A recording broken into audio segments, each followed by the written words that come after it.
Good evening, everyone. A very warm welcome to the fifth session of Asia Live, a series started by Asian Literary Society to promote literature, art, and culture among Asian countries. I am Vandana Bhasin, your host for the evening, and I have with me two very special guests today. Uh, Currently, I have one of them with me, and I'm sure our other guests would also be joining us pretty soon. As of now, I have with me Dr. Rinzan. Welcome, Dr. Rinzan. Thank you. Namaste. Namaste. Namaste. A very warm welcome to you to this platform. It's a pleasure to have you here, sir. Mr. Dr. Thank you so much. Rinzan, It's an honor to be, in conversation with you tonight. Thank you. same here, sir. Same here. Dr. Rinzan is an author, poet, scholar, and social activist. He worked as a member of Parliament of Bhutan. He's a lecturer, as an agriculturist, management consultant, and a writer during the last 24 years or so. His debut book is titled The Talisman of Good Fortune and Other Stories from Rural Bhutan, that was published in 2002. He also authored a novel titled Depa Bondea's Relatives in 2016, a collection of his own poems, Dewdrops in the Sun, in 2018, and a number of children's books.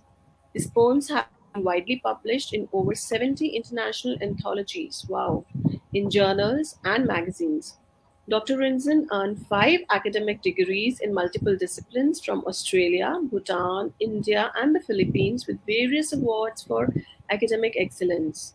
Currently, he's serving as the executive director of Bhutan Transparency Initiative. He's also the chief country coordinator for Bhutan for the Foundation of SARC Writers and Literature. He has been honored with numerous awards in literature, peace, and humanity. What a remarkable and impressive journey you have had, Dr. Rinzan. It's really an honor to be hosting you here today and, to be able to listen to your views and hear some poetry from you. The honor and the privilege are mine, Vandana ji. Thank you so much for having me. It's a pleasure to have you here, sir. Mr. Bhagavad Bhantari is likely to join us anytime, so I would keep his details for then, and we would like to start with the session in the meantime. Sure. Yeah. So, a few words to set the tone of today's session. Every time you choose courage over fears, every time you choose humility over rage, love over abomination, relations over wealth, you send a message to the universe that you value your life and you trust in miracles. We all need some amount of hope, truth, miracles, and magic in our lives. And in the last 1 year, I think in the last 1 year, this has really been, I would say, just a very important thing to be believing in the magic of the universe, since we have all been battling COVID times. Mr. Bhagavad Bhantari has also joined us. Welcome aboard, Mr. Bhagavad Yes. Bhantari. Thank you, ma'am. Thank you so much. I'm sorry. I'm absolutely sorry because I was still in office preparing for tomorrow's minister visit. No problem. No problem. We just started the session. We have just finished the bio of Dr. Rinzan. And now I just want to request Dr. Rinzan to, share a little about his writing journey and recite a poem of his for us. Thank you, Vandana ji. Actually, I started my academic career as an agriculturist. Mhm. But ever since I was in high school, I was always fascinated by the life of writers and their works.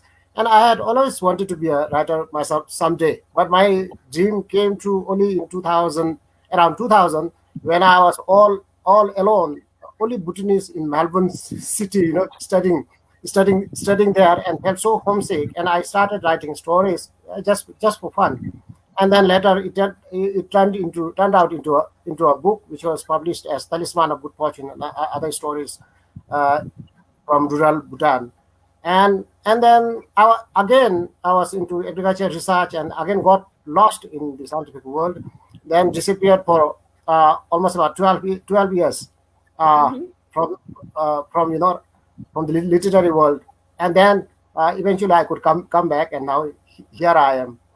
To start with, I'll start with a very simple poem. This Yeah. is Yes, please. titled "The Divine Part of Life Ever." It's about my childhood. Okay. Family always ate together on time. The menu, though humble, was sublime. Never failed to make us want more. Mother's love was the spice core. Every night the fireplace burned bright. Around it the children sat quiet, savoring Grandpa's stories grand of his long lost adventures in far off land. The sun, moon, and the rooster told the time, but its passing was seldom our concern prime. Our needs were truly modest fine, never did let our wants to overshine. O childhood, life's most divine part ever, that shall come back never, but live in our hearts forever, like a phantom dream rover. Thank you. Such a beautiful, nostalgic poem. You reminded me of Ghazal from Jagjit Singh. I'm not sure if, people in Bhutan do listen to Jagjit Singh or Ghazals, but for the We other do. We love audience, it. it reminded me of Koi Mujhko Lauta De, Bachpan Ke Wo Din, Wo Kagaz Ki Kashti, Wo Barish Ka Pani. This It's a was famous how Ghazal. Bhutanese life was back when I was a child in the early 70s. Yeah, Thank I you. mean, we all miss our childhood, and no matter how much we may write, how many poems, how many words, verses we may weave on childhood, everyone's is unique, I would say, and this was certainly a treat for us. Thank you, Dr. Ranjan. Thanks a lot. Thank you.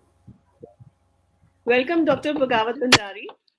Uh, I would like to introduce Dr. Bhagavad. Mr. Bhagavad. Mr. Bhagavad Bhantari is a teacher by profession and a poet by passion.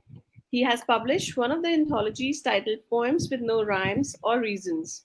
He has written over 1,200 poems and won international awards and recognitions in the field of literature. He started penning a few of his poems when he was a student and got drenched in the poetry thereafter. His poems are also published in many international anthologies like A Spark of Hope, The Circle of Life. Some of his best poems have even been translated in Nepali, Spanish, Zonkka, and Dari. His works are published in 10 anthologies, one novel, and two stories, which are on the threshold of publication. Welcome, Mr. Bhagavad, and I have first question for you. Which language is Zonkka? I got to know about this language by reading your bio today. That's a new Okay. learning. Thank you, Madam Bandana, for this question. That is our national language, but I mean Bhutan's national language is Zonkha. Which national language? Bhutan's national language. Bhutan's, yeah, yes, exactly. Our Oh, I mean wow. national language is Zonkha, ma'am. Okay. So, how many languages are spoken in Bhutan? If I'm not mistaken, it should be like around 21 languages. Okay, okay. And this is the one of the national language. Oh, great. Okay. Yeah, yes. Is it also your mother tongue? No, no.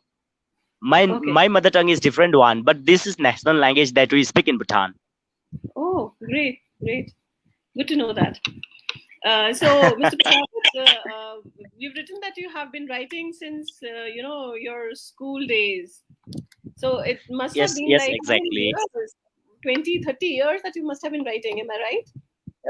No, ma'am, no. I'm young, very young to this writing. I mean, career. I have started my writing from 2007, if I'm not mistaken. Okay. Just 14 Okay. years, ma'am. Just 14 years of my writing career, That's also long. and 14 years is pretty long. Yeah. and I'm just one book old. And 14 years in writing, I'm one book old, and so many books are waiting for me to publish. But I'm not in a position to do so because I'm still waiting for something in my books to get over. So Okay. I'm just one book old, ma'am. I think in the days of online, in the virtual days, most of the things are online, and a book is certainly kind of accomplishment for us writers. But I think a lot of our works Yes, are published online, and that keeps us going. So I don't think you should be, really worried about having just one book to your credit in 14 years. You've written 1,200 poems. That's more of an accomplishment than anything else. yes, ma'am. Exactly. Thank you so much for that. Yeah, actually, I can publish in online, but I'm waiting for like my books to get edited. Some of my books are with my teachers. Some of my books are with professors, editors, and I'm just waiting for this. I mean, esteemed writers and editors to get. I mean, edit my books. Great to know. Great to know. Good luck for your further publications. Thank you so much, ma'am. Thank you so much. We would love to hear you recite one of your poems. Thank you, ma'am. So, Dr. Rinzin read one of his favorite poems that is dedicated to mother, and coincidingly, I have also a poem dedicated to all the mothers across the globe because this very evening I'm all alone in my room and I'm like feeling nostalgic and missing my Mhm. mother back at home. So I really wanted to dedicate to my mother and all the mother across the globe so that all the mothers at this very evening feel relief and relaxed so that they can go to their bed very peacefully. So I'll Wow. read my poem. You're starting with a The beautiful title of my emotion. title of my thank you so much. So the title of my poem is My Dust. My Dust. Every dust of mine is born on earth from deep womb and warm heart.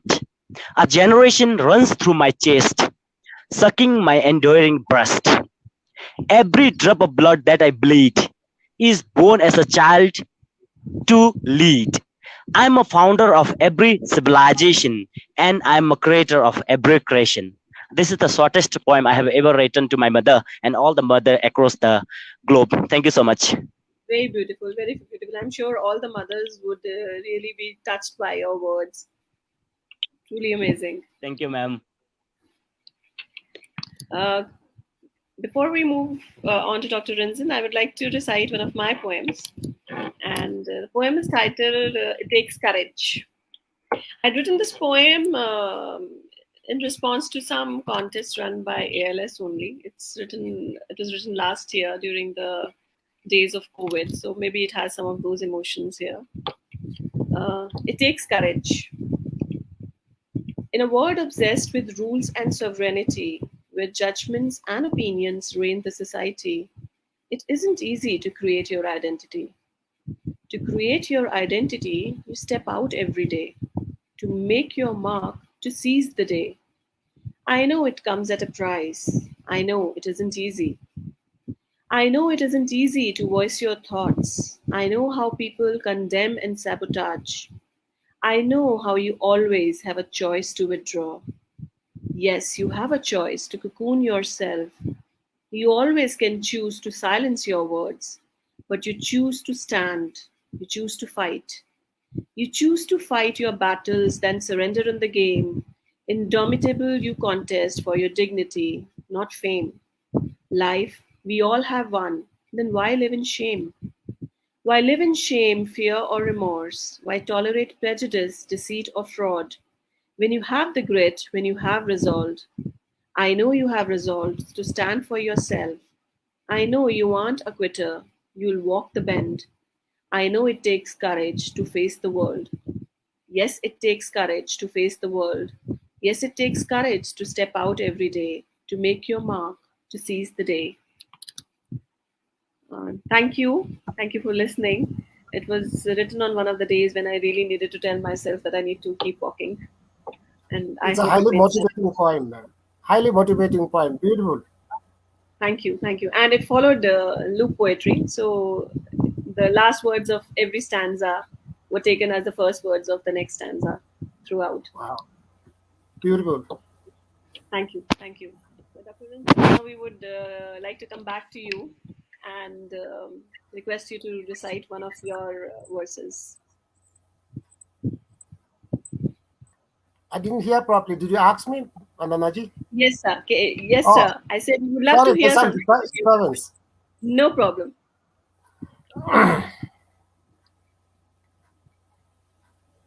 Maybe to make the session livelier, I'll read a love poem. The title is Until I Met You.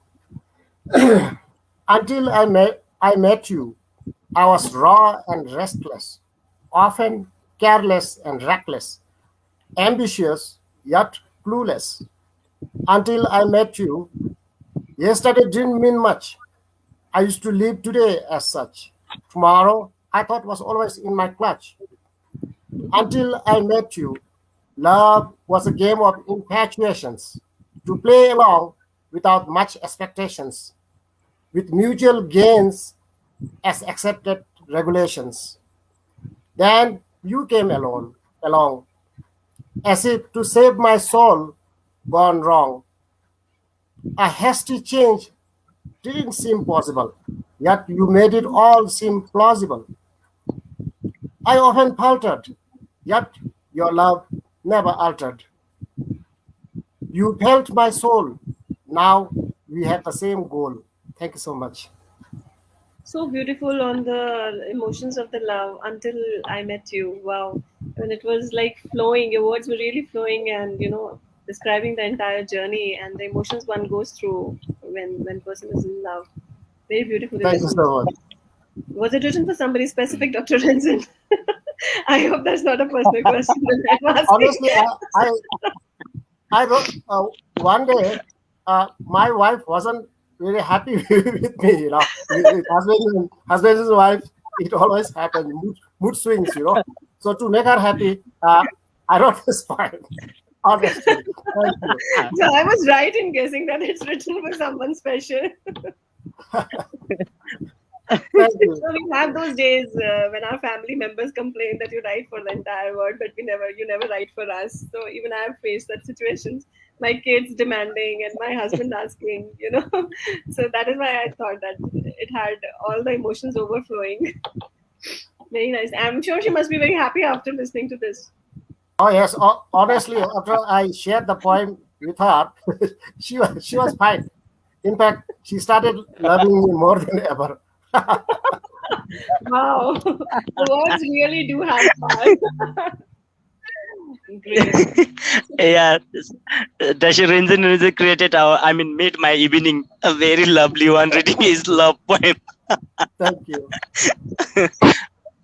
So, Mr. Bhagwan, the poem that you have after Yeah. your dedication to your mother, which is the one that you want to recite for us? Actually, I don't know what it is very coinciding for me. Like I also wanted to read my love poem, like Dasha already read is, and it is really coinciding with Dasha read mother's poem, and I had that in my profile in my book here, and Dasha read love poem, and exactly I have that in my book here now. So You let me also read one of the love sure, poems sure. dedicated Love to and my wife nature, back at. um, love and nature are two topics which inspire a lot of words and writers. So all yours. Exactly. Yeah. So this is also dedicated to my wife. So Oh my wow. the title of my poem is the title of my Wow. poem is I'm a star hunter. I'm a star hunter. So I love hunting stars and moon and sun. All in all, I like hunting galaxies and all. So the title of my poem is I'm a star hunter. So goes in this way. Let me plug a star for you this twilight and give you the love of galaxy, illuminating your heart with its light that is so profound and heavenly. I see you I see you in every twinkle of the star that will be plucked for you tonight. Though it is dancing in the distance afar, I will battle in every perilous fight. In the ocean of the vast sky, my spirit will swim to decorate your soul with my eyes. I will pluck that star for you, even in pain. Wow. Let me caress you amid the glowing light of the lusty star in the coming night. Thank you. This is my poem dedicated for my Wow, wife. beautiful. You gave us a very good imagery of the entire universe and space and galaxies and constellations, and very beautiful. Thank you so much, So, what madam. was your wife's reaction to your poem, if I may ask? I hope your wife was happy after hearing this one from you. Yeah, actually, she was not angry with me, but I missed her. I'm not with her these days. I'm away from her, and I just wanted to let her that I'm missing her more. Oh, sweet, so sweet. Great. So, love is in the air. Looks like. We will continue. So, I would like to read one of my poems here, and this is on some of the days when you really don't know what to write, and suddenly there are thoughts in your mind, but you're not able to find the words or something like that. People call it writer's block. I wouldn't say I had a writer's block at this time because I was finally able to pen down this poem. But I would like to recite this. I'm sure some of you would be able to relate to it. Lost words. A divine eeriness entraps me. Unable to comprehend, I struggle to free myself, but in vain. I search for my armaments in the house, in the attic, in the courtyard, in the kitchen. I check my chest of drawers. I rummage through my books. I run wildly around, but my armor is nowhere to be found. I hop on the trees, I question the birds, even butterflies and flowers offer no reprieve. I gaze the moon, the sun, and the sky. I drench in the rain, I dip in the sea. I hide the steep peaks, but no one reveals. So I turn to you for assistance. I seek your advice, dear readers. I'm a writer. I need words to survive. I've been hunting for them, but they seem to have eluded me. Manacled, wounded, and distressed I feel without them. Do you think you can rescue me? Have you seen my repertoire? Have you noticed my words fly by? My thoughts and emotions are asphyxiating me. My wealth of words, have you seen it flee? So, like I said, there was a lot of inspiration around the sun, the moon, the stars, the rain, the sea, and there were thoughts and emotions, but still, I didn't want to write about anything like that. So came these words. I'm sure all of us writers are faced with such often.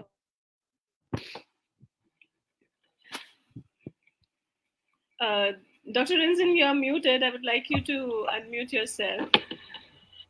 Yeah. So, Yes. Dr. Rinzin, as we, Yes. yes, sir. I didn't get your question properly. There's I some didn't disturbance. say. Yeah, I was just stating that Dr. Rinzin has a very varied experience in various fields, and agriculture, in I would say politics, and teaching, and in writing. So he's a multifaceted personality with us today. So Dr. Rinzin, any of your poems, reflecting on the diversity of life, or anything that you would want to read out to us? And if you do not have that handy, then you can read out anything else as well. Mm,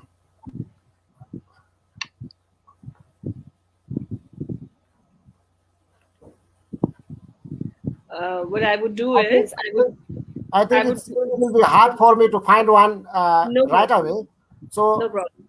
I'll try to introduce my small country through my poem. Oh, The poem is titled that "My would be Motherland." really good. That would be So, amazing. I would love to hear that. my motherland may just be a dot on the world map, hard to spot. Hmm. In hospitable mountains, rivers, gorges, and forests abound. Yet life here is so profound. Less than a million we are, descendants of wise souls rare, who never let any colonizer conquer, but built the motherland ever stronger. More land is reserved for Mother Nature. Coexistence with all life forms we nurture. Gross national happiness is our aspiration. and in GDP, we don't seek our salvation. This is who and what my motherland is. The only heaven on earth for me. If I can't love such a motherland, how can I love any other land? Thank you. So beautiful. What a great reverence to Motherland. In the last session, also, we had a guest from Bhutan, and we were talking about, the gross national happiness as, the parameter of the country. I mean, it's amazing. Certain things that, the entire world must learn from Bhutan, I guess. Keeping the carbon footprints is negative, and, gross national happiness being the priority of the country. It talks a lot about the people and the people who are managing it. And you also mentioned in your poem, and it's really wonderful.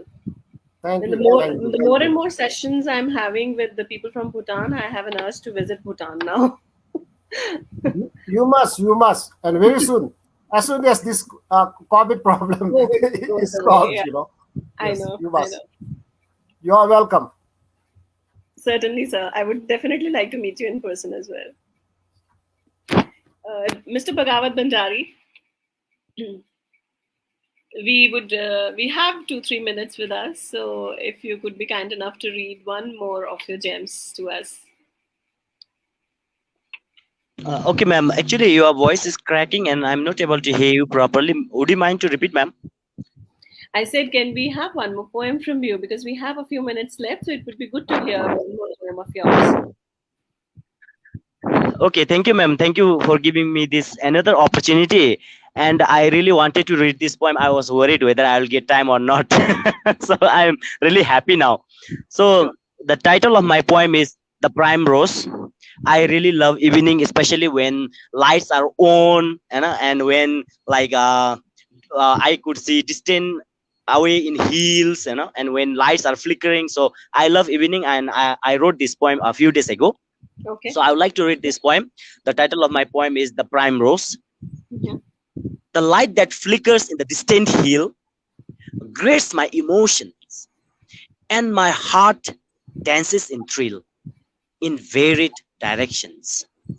Every spark of hope sets in as prime rose serves love in my heart, and I get swelled with my feelings, so warming akin to the burning hearth. As sun dips at the rear of the hill, I foresee hopes and dreams, and my positivity for tomorrow gets healed. With the waves of love, I search the stream. Every prime rose promises me positive vibes as I stroll down the lane of my life. This is the poem I wrote a few days ago. Thank you for listening, and thank you. Very beautiful, very beautiful. Twilight generally evokes very, married emotions within us, and this was one of the reflection of your emotions. Very beautifully written. Dr. Rinzin, do you want to say anything about the poem that you just recited?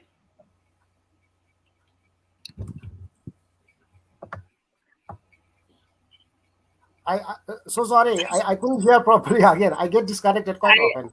I was just seeking your views on the poem recited by Mr. Bhagavad. Oh, he's an excellent poet. There is no poem he doesn't, there is no poem of his that doesn't touch anybody's heart. Thank you, Mr. Bhandari. An excellent poem, a beautiful one. Thank you. Thank you. Thank you. We are almost at the end of the session. I would like to end the session with a few lines about life. I heard happiness knock at my door. I dashed to embrace, but there was no trace.